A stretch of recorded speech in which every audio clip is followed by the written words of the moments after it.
오늘 함께 묵상할 말씀은 에스라 5장 1절에서 10절까지의 말씀입니다. 신앙은 열심히 하는 것보다 멈추지 않는 것이 더 어렵습니다. 처음에는 은혜 가운데 출발하지만 시간이 지나면 현실의 문제와 환경 때문에 멈추게 됩니다. 이것이 우리의 연약함입니다. 그래서 중요한 것은 한 번도 멈추지 않는 것이 아니라 멈췄을 때 다시 일어나는 것입니다.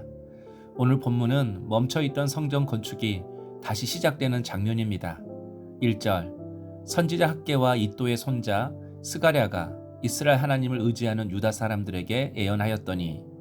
에스라 4장과 5장은 한 장 차이밖에 나지 않지만 실제 시간으로는 약 15년 이상의 간격이 있습니다. 오랜 시간이 흘러간 것입니다.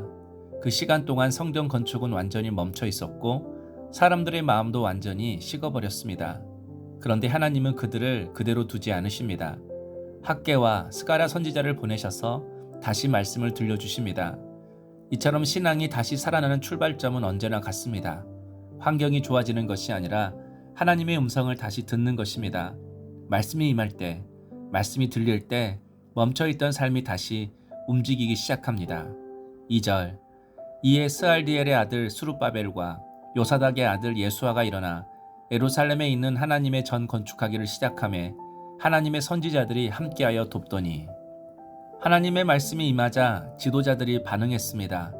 수룹바벨과 예수아가 일어나 다시 성전 건축을 시작했습니다.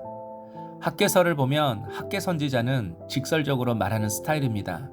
성전이 이렇게 무너져 있는데 너희들은 너희 집만 짓고 너희 먹을 것만 생각하고 있다. 이렇게 강하게 말했던 선지자가 학개 선지자입니다. 반대로 스가랴 선지자는 위로와 격려를 통해서 소망을 말하는 선지자입니다. 하나님이 함께 하시고 반드시 회복하실 것이라는 격려의 메시지를 전했습니다. 이처럼 하나님은 사람마다 다르게 다루십니다. 어떤 사람에게는 깨우기 위해 강하게 말씀하시고 어떤 사람에게는 지치지 않도록 부드럽게 위로하십니다. 뿐만 아니라 처음에는 격려하지만 그래도 반응하지 않으며 강하게 말씀하시기도 하십니다. 이처럼 하나님은 다 다르게 말씀하시고 역사하십니다. 그래서 다시 성전 건축이 시작되었습니다. 우리도 마찬가지입니다. 누군가를 세울 때 한 가지 방식만 고집해서는 안 됩니다. 어떤 사람에게는 분명하게 말해 주어야 하고 어떤 사람에게는 기다려주고 품어주어야 합니다. 하나님이 우리를 그렇게 다루셨듯이 우리도 사람을 그렇게 세워가야 합니다.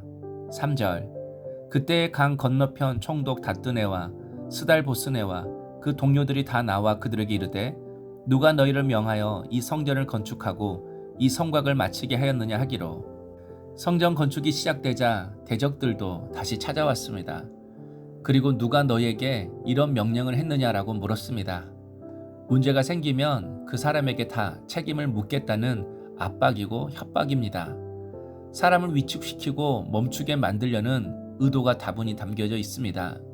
성도 여러분, 마귀가 우리를 공격해서 믿음의 길을 멈추게 만드는 중요한 방법 중에 하나가 바로 두려움입니다. 이 두려움은 단지 무서운 감정으로만 나타나지 않습니다. 때로는 불안함으로, 때로는 초조함으로, 분주함으로, 우울함으로, 염려나 걱정으로 나타납니다. 그래서 우리로 하여금 아무것도 못하게 하는 것입니다. 그러나 5절, 하나님이 유다 장로들을 돌보셨으므로 그들이 능히 공사를 막지 못하고 이 일을 다리오에게 아뢰고 그 답장이 오기를 기다렸더라. 대적들이 이름을 적고 책임을 묻겠다고 협박을 했지만 그럼에도 불구하고 성전 건축을 멈추지 않았습니다. 이유가 무엇입니까?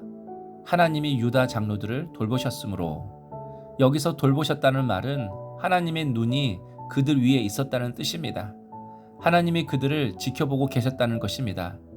한마디로 백성들 모두가 하나님이 우리를 보고 계신다는 것을 확신한 것입니다. 그러니 사람의 시선도 왕의 시선도 더 이상 두렵지 않았던 것입니다.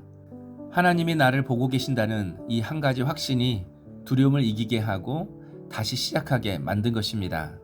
성도 여러분, 하나님은 멀리서 바라보시는 분이 아니라 우리의 상황 한가운데서 지켜보고 계시는 분이십니다. 우리가 흔들리는 순간에도 두려움 앞에서 멈출 것 같은 순간에도 하나님은 여전히 우리를 보고 계십니다. 그래서 믿음의 사람은 환경을 보고 멈추는 것이 아니라 하나님을 향한 믿음의 확신을 가지고 계속 나아가는 것입니다. 오늘도 하나님이 나를 보고 계신다는 그 믿음으로 멈추지 말고 한 걸음 한 걸음 우리에게 주어진 십자가의 길을 걸어가시는 우리 물대동산의 모든 성도님 될 수 있기를 소망합니다. 적용 질문입니다. 내가 낙심하여 중단한 사역이나 미루는 순종이 있습니까? 말씀이 나를 다시 일으켜 세우는 것을 경험하십니까? 기도하겠습니다. 주님, 내 삶이 멈출 때마다 항상 다시 시작할 수 있는 말씀과 힘을 주옵소서. 제 힘으로 해내려 하지 말고 하나님이 돌보실 때를 기다리게 하옵소서.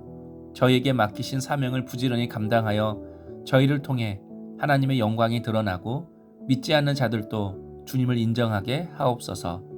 예수님의 이름으로 기도하옵나이다. 아멘.